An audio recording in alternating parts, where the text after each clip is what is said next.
Hey, I'm Stephanie, and it's time to talk about red light therapy. Does it really reduce wrinkles, erase texture, cure rosacea? Or is the skincare industry just mocking our desperate efforts to cling to smooth skin by presenting us with something as silly as what looks like a freaky Halloween mask? I've been testing this contraption for the past 30 days, so we're going to take a look at some before and after footage to see if it's made any difference in my skin, talk about my experience thus far, discuss some of the surprising things I've learned about red light therapy, and even answer some audience questions. Before we begin, I'm not a doctor, I'm not an esthetician, I'm a musician. And if there's one thing I can say with a fair degree of certainty, it is never take medical advice from a musician.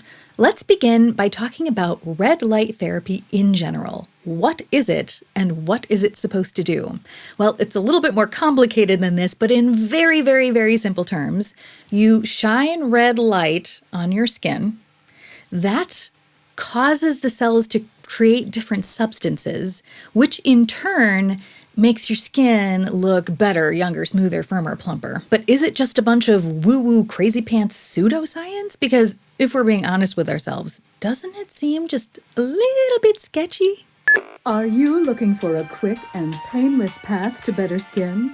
Try wearing this Psycho Killer mask. In just 10 minutes a day, you too can have skin as soft and youthful as a baby.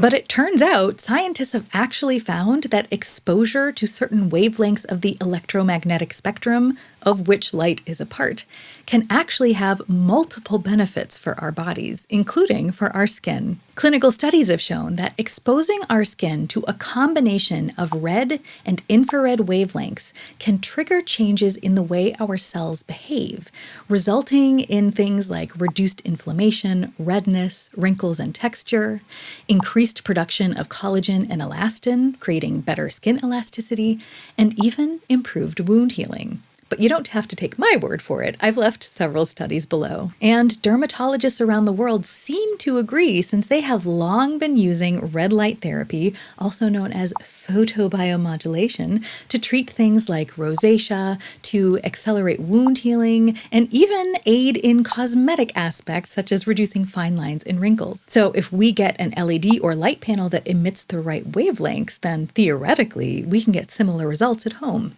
So when it comes to things my audience wanted to know, Zach, I hope this answers your question of what is light therapy supposed to do? Now, let's take this discussion from theory to real life. How has this been working for me? Truth be told, I've been using red light therapy for years. I began using a red light lamp that someone decluttered to me, and then I later upgraded to the scary mask I have today. But this summer, I was traveling for several months, and I forgot to pack not only the majority of my skincare potions, but also the power source for my mask. Instead of going out and repurchasing all these things, I thought it would be the perfect time for a science experiment. So I only used the most basic skincare for 3 months. No devices, no LED mask. And since my return home, the only element of my skincare that I've changed has been the reintroduction of my red light therapy mask. Most people tend to see the best results starting about 2 to 3 months into therapy. I've only been using this mask for the past 30 days, so we're not going to necessarily see the most dramatic change, but I am starting to feel my skin inch back to what it was before this summer. And so I thought I would just share some before and after footage of the progress. Welcome to the Great Face Race. Today is day 0, so it's before I have done any of my LED therapy, and I am barefaced, unfiltered, in natural light, so you can see what my face looks like when all I've been doing for the past 2.5 months is daily cleansing, moisturizing, and sunscreen. And as you can see, my rosacea is pretty wild. It's not the worst it's ever been, but it's definitely there.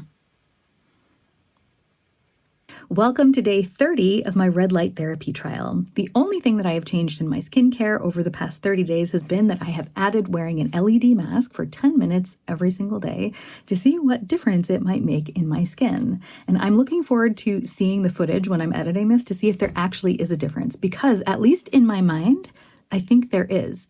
Rosacea-wise, I don't think there's a difference. In fact, I think it might have even gotten worse, but there's other reasons for that, which I will discuss in that video. So rosacea-wise, I haven't seen an improvement, but what I do imagine there is an improvement in is the skin elasticity. I do feel like it's feeling just a little bit bouncier, I guess is the best word. And so I wonder if that's going to be visible on camera or not. So let's break down what we just saw.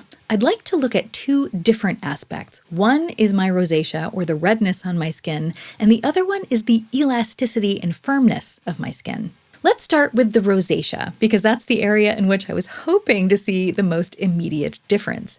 And truth be told, after looking at that footage, if anything, it looks like my rosacea got slightly worse after 30 days of LED light therapy. So the question becomes, was my rosacea worse because of the mask, or is it something else? And here, it's important to know what rosacea actually is. It's chronic, low-grade inflammation of the skin that causes redness and texture. And this inflammation can be caused by a multitude of things. Every person who has rosacea could have different triggers. So trying to figure out exactly what they are is kind of like the worst choose-your-own-adventure novel ever. There can be topical causes of rosacea. So for example, if I smear a cream on my face that my skin doesn't like, that can trigger it. But there can also be systemic causes of rosacea caused by chronic inflammation throughout the whole body. And there's a whole bunch of stuff that can trigger that, like changing hormone levels, certain lifestyle factors, autoimmune disorders. The list is pretty long. Now, to bring all of this back to red light therapy, I have found it to be most effective against my rosacea when my rosacea was triggered by something topical. For example, several months ago, I was testing out a new concealer and it was a disaster for my rosacea. So I immediately stopped using that concealer, but I feel like my continued use of red light therapy aided in a quicker recovery. But when the root cause of my inflammation is more deeply rooted, ongoing, and systemic, then I feel like LED light therapy isn't as effective against my rosacea. And I assume that that's just because I can't remove the trigger, because the trigger is that ongoing chronic inflammation. And right now, I am experiencing systemic inflammation. Oh joy. And I can tell because I'm also having other symptoms such as joint stiffness, pain, swelling, insomnia, and the most apparent to people who see me in person, rosacea. But I do feel like my use of my LED mask is helping to keep my rosacea manageable during this period of systemic inflammation. Because in the past, when I used to experience something like this, my rosacea would have a massive flare-up. And nowadays, when I'm experiencing systemic inflammation like this, my face doesn't react nearly as dramatically. So even though the before and after footage would suggest that the mask doesn't help with rosacea, I do think that the truth is more nuanced than that. Plus, I have only been using the mask again for a month, and most people tend to see the maximum benefits after 2 to 3 months. So I'll have to come back with an update. But red light therapy does more than just combat inflammation. It has also been proven to increase production of collagen, elastin, and hyaluronic acid. The result is firmer, more elastic skin. And I do feel like I am beginning to feel a difference in that area, especially in the skin under my eyes, but also in the skin of my forehead. And maybe that's just because my wrinkles there are particularly big, because I'm the type of person who often lets my eyebrows do the talking. Really? Hey, baby. Can I have a bite? The only thing to fear is fear itself. And I have not ever used Botox or any other neurotoxin to combat wrinkles, so I have a feeling that my 11s and my forehead wrinkles are going to overtake my face one day. In fact, if we listen hard enough, I think we can hear them plotting world domination. First the face, then the world! But back when I first started using my mask, I do remember how pleased I was after about 90 days of use when I saw how my lines had softened. I mean, I didn't look like I was 12, but I did feel like my face looked fresher. The lines had softened, the pores and the texture were less apparent, and I felt like my skin looked more hydrated from the inside out, like it was more firm and plump. And that subtle but very pleasant effect stuck around as long as I was using the mask. But it did fade over the 3 months where I wasn't using it. And now that I'm back to wearing it again, I feel like I'm starting from scratch. I do think that I'm beginning to feel and see a slight difference in my under eyes, but I think the reason I can see it is because number one, I look at my face every day, but number two, I also am familiar with this progression already and I kind of know how it starts. If you look at my under eyes there, I do feel like that's where you can see the beginnings of some refreshing happening, but I have a feeling it's going to take some time to get back to where I was before my hiatus. The lesson being, this is the type of device that requires consistent use. So if you're the type of person who just wouldn't be able to commit to using it at least twice a week,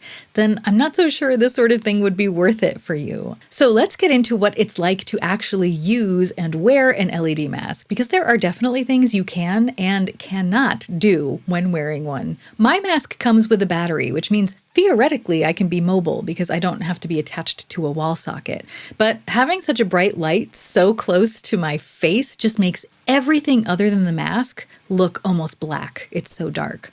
So I wouldn't recommend walking around in your mask unless your rooms are exceptionally well lit. There are some things you can very easily do in a red light therapy mask, like take a nap, meditate, listen to a podcast, make a TikTok, or scare your neighbors. But there are also things you can't do in a red light therapy mask, like drink coffee, take a shower, read a book, or use dark stairwells. So you do need to set aside time to use it, and your face needs to be clean and makeup free when you do. This is the kind of device that you use after washing your face, but before applying your skincare. So I think the most convenient time for most people would probably be either first thing in the morning, just before bed, or maybe after a workout. I like to use mine first thing in the morning because it's convenient, but also because I discovered an unexpected benefit to red light therapy. It improves my mood. Now, I thought it was just making me happy because 1, it was making me pretty.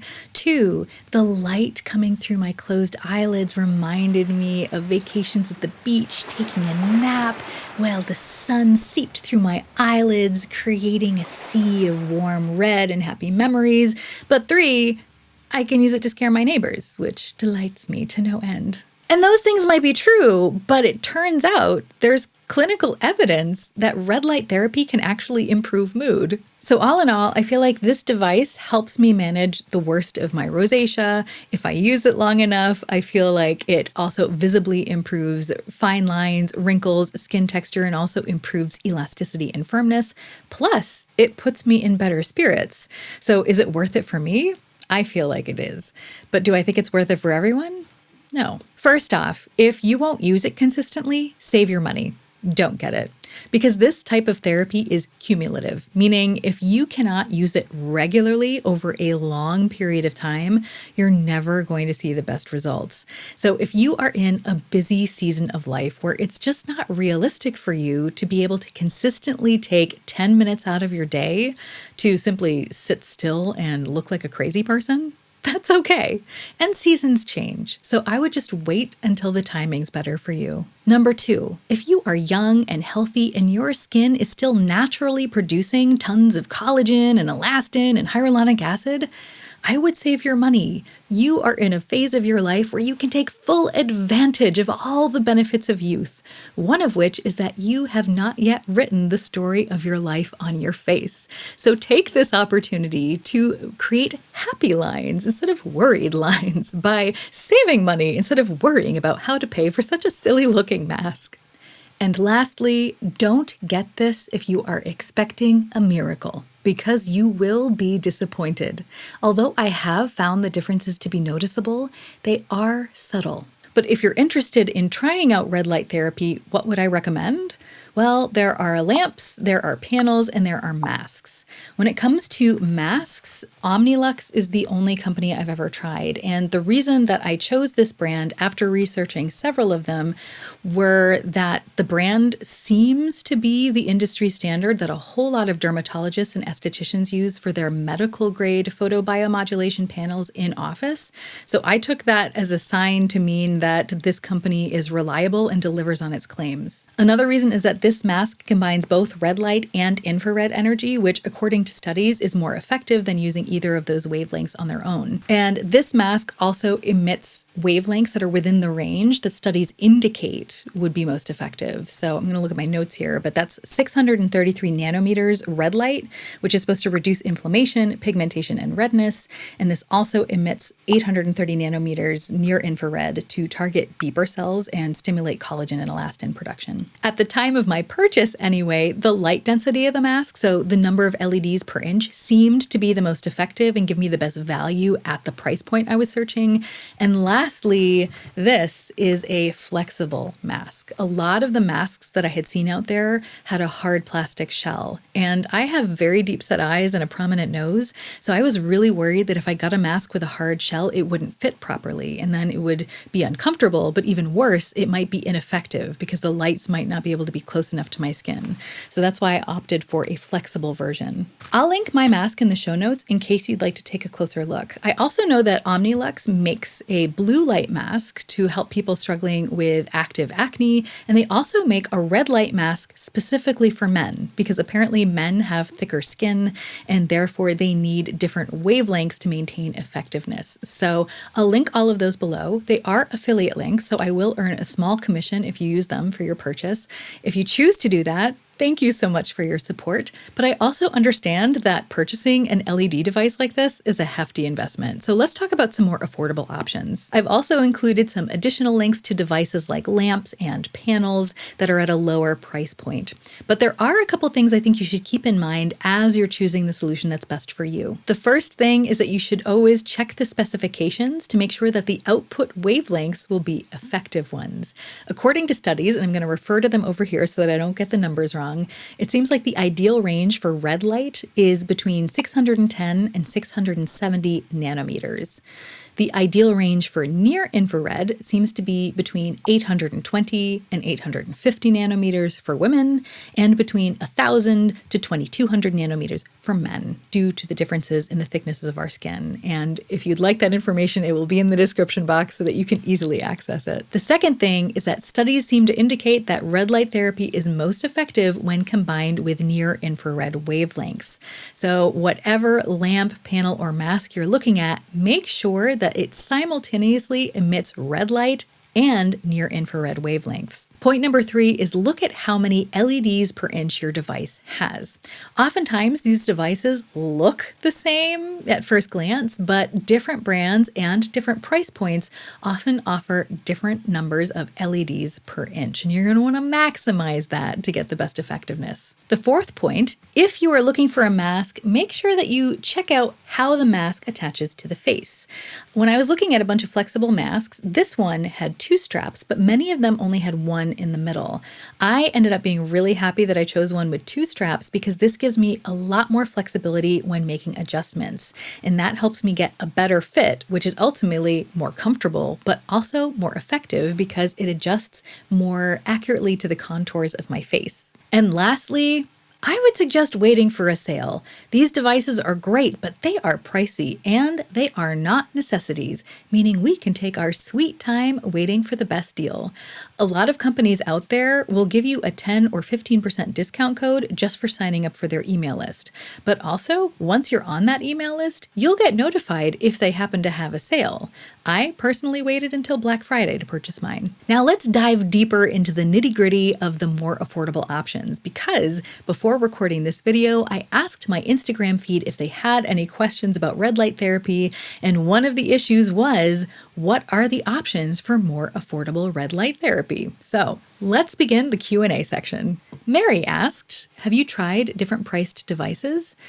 As I mentioned earlier, when I first started using red light therapy, I was using a lamp that was decluttered to me. I don't know what brand it was or what price point it was because I don't have it anymore, but it looked something like this. And I'm going to link this specific model below because when I was looking it up, it seems to have the wavelengths that a lot of studies claim to be effective. So this could potentially be a good product. I haven't personally tried it myself, but at a tenth of the price, it looks like it might be worth a try. Mary also asked, any recommendations for someone who wants to try it out without spending a lot? Sure. The advantage to a lamp like this one is that in addition to the much lower price point, you also avoid the awkwardness of wearing a weird mask.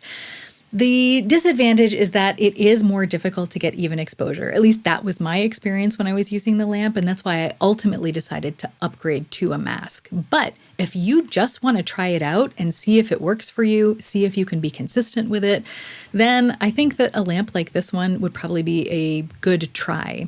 The directions for this particular lamp state that it should ideally be placed 3 to 6 inches away from the face. So to make sure that your entire face is exposed to the same intensity of light for the same amount of time would probably take a little bit of trial and error, maybe a little bit of dancing, but that's not necessarily a bad thing. Another option that might offer more even exposure is something like this light panel, also linked below, because based on the specifications, it looks like it's suitable, and because this panel is a large surface, it might make it easier for you to expose your skin more evenly. Nancy asked, can red light therapy improve old acne scars? I don't have any experience with this one myself, but based on what I've read and my own experience, beyond the general plumping and firming of the skin, I don't think that you would specifically see any benefits for old acne scars. However, if you have active acne right now with scars that are currently in the midst of the healing process, I do think that you might see potential benefits from red light therapy, since photobiomodulation has been shown to promote wound healing. But if you want a definitive answer on this one, you're going to have to talk to a dermatologist. Also, if you're currently suffering from active acne, you might also want to talk to your dermatologist about blue light therapy, since those wavelengths are often used to treat inflamed acne. Marie from Makeup Eclectic and Brittany from Born Blushing both wanted to know if red light therapy has had an effect on my rosacea. I will report back in a couple of months with an update specifically about this, but for me, red light therapy has always been more of a way for me to manage my rosacea than to cure it. And I feel like even before my hiatus, that I've always seen a more dramatic effect when it came to skin firmness and elasticity than I have with my rosacea. Hans asked, aren't you worried the light from the mask will hurt your eyes? That honestly has been a concern of mine, because when you're wearing that mask, those lights feel really bright. So I tried to do a little bit of research, and it seems like the jury is still out. Preliminary studies seem to show that red light and near infrared light can actually be beneficial for eye health, but apparently all these studies are just beginning, and so more research needs to be done. Like, how long can you expose your eyes to those wavelengths, and are there any side effects? So for the most part, I just keep my eyes closed. But I have considered getting some sassy tanning goggles like this guy, because then I can look even weirder when my neighbors walk by. Majestic Beast Beauty wants to know, do you ever push the limits and wear your mask too long? If so, did you notice anything good or bad? The directions for my mask state that a treatment lasts 10 minutes and it turns off after 10 minutes, which makes things easy for me. And I appreciate that, because I do my treatments first thing in the morning when my brain is still not awake. And so I just know the treatment's over when the light turns off.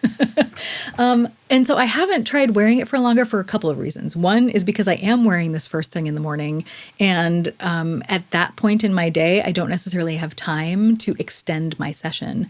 Another reason that I don't think I would try it is just because I think with a treatment like this, consistency is king. And 10 minutes is pretty easy for me to stay consistent with, but if I tried to, say, do 2 treatments and do 20 minutes every day, I'm not sure that I would be able to keep up with that. But the third thing is that I was actually really happy with the results I saw with this, and I still am, using just the 10 minutes every day. And I feel like at some point you would just reach the point of diminishing returns where, it wouldn't make a difference big enough to make it worth the extra session time to do it. Because I feel like skin cells can only produce so much collagen and elastin based on the resources and nutrients and energy that they have. So I haven't tried it, but now that you've asked, I'm curious. So if anybody out there is watching this and has tried extra red light therapy, let us know what happened in the comments. If you have any other questions about red light therapy, feel free to ask me in the comments. If you found this video helpful or entertaining, I hope you'll consider subscribing. Here on this channel, I mainly talk about beauty and style, try to provide nuanced reviews, and publicly enjoy things I already have instead of always chasing after all the new and beautiful goodies out there in the world. If you want to see what that looks like, I have the perfect video for you right here. Thanks so much for hanging out. I hope you have a wonderful week, and we can all remember that even stumbling can be a form of moving forward. So let's stumble in style.